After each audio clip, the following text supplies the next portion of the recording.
Ju njohim me edicionin informativ të lajmeve. Kjo është Radio 7.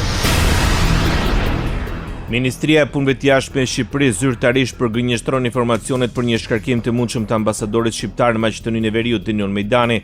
Shkaku bën informacionet e shpërndara në mediat e Maqedonisë së Veriut se nga partia e qeverisëse, VMRO-DPM dhe aleati i saj shqiptar vlen është kërkuar largimi i tij nga detyra, pasi është rreshtuar për krah kërkesave të studentëve shqiptar për të lejuar provimet e jurisprudencës në gjuhën shqipe.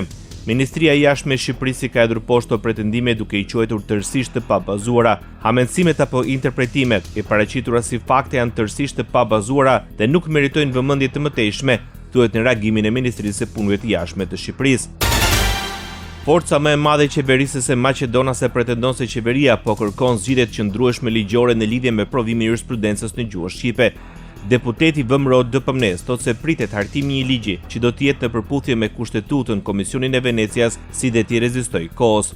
Në deklaratën e Bojan Stojanovskit nuk munguan dhe kritika ndaj opozitares shqiptare. Sramote što duji po 20 godini i po 8 ministri za pravda nego rešenje. Është turp që BDI pas 20 vjetësh dhe 8 ministrash të drejtësisë nuk e ka zgjedhur këtë problem dhe nuk ka asgjë tjetër për t'ju ofruar qytetarëve përveç këtij nacionalizmi. Të hartojmë një ligj që do t'i rezistojë provës së kohës në mënyrë që të mos luajmë me emocionet dhe nevojat e qytetarëve. Ja të miratojmë një ligj që mund ta kalojmë në kuvend me shumicë mbi 2/3 e që më pas të mos rrëzohet nga gjykata kushtetuese, sepse duhet të jemi të ndershëm dhe të sinqert me qytetarët. Nëse po bëjmë ligj dhe po zgjidhim problem, le ta bëjmë në mënyrën që e diktojnë kushtetuta, ligjet dhe Komisioni i Venecias. Правиме закон ако решаваме проблем да го решиме така како што налага Уставот, законите и Венецианската комисија.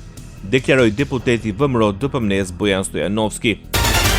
Gjermania paralajmëron për ndërhyrje të Serbisë në zgjedhjet në Kosovë. Ambasada gjermane në Prishtinë kërkoi nga Beogradi të mos ndërhyjet në vullnetin e qytetarëve. Reagimi erdhi pas tireve nga Beogradi zyrtar që në zgjedhjet e qershorit serbët e Kosovës të votojnë listën serbe.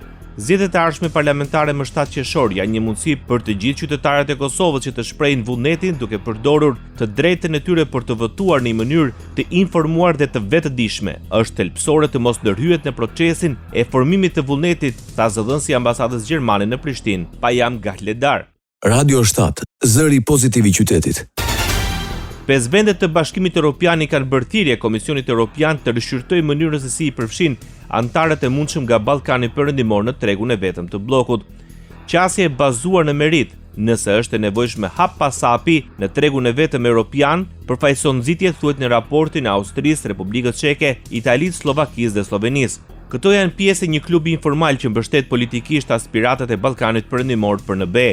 Vendet e përshkruajnë modelin e propozuar si integrim sistematik sektorial. Kjo qasje thuhet se do të zgjeronte dhe forconte tregun e vetëm duke kontribuar në rëndësinë gjeoekonomike dhe autonominë strategjike të Bashkimit Evropian. Presidentja e Komisionit Evropian apelon për të forcuar pavarësinë e BE-s.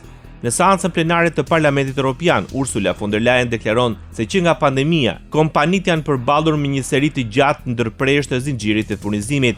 Thirrja e saj është të vazhdojmë të shfrytëzojmë shkallën e tregut të vetëm për të lidhur marrëveshje të reja tregtare. Këtë vit kemi lidhur marrëveshje me Indinë, Australinë, Mercosurin dhe Zvicrën. Sot do të nisem për në Meksik për të finalizuar marrëveshjen tonë globale të modernizuar. Meksika është një furnizues kyç i disa lëndëve të para kritike, deklaroi presidentja e Komisionit Evropian.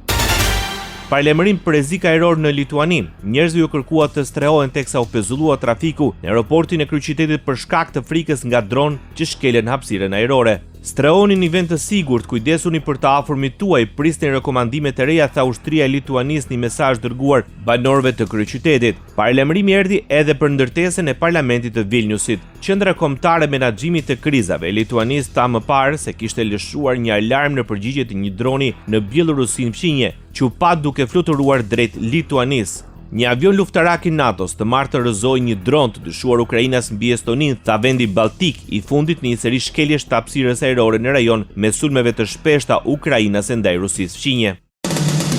Ndoqët lajmet shkurt në Radio 7, zëri pozitiv i qytetit.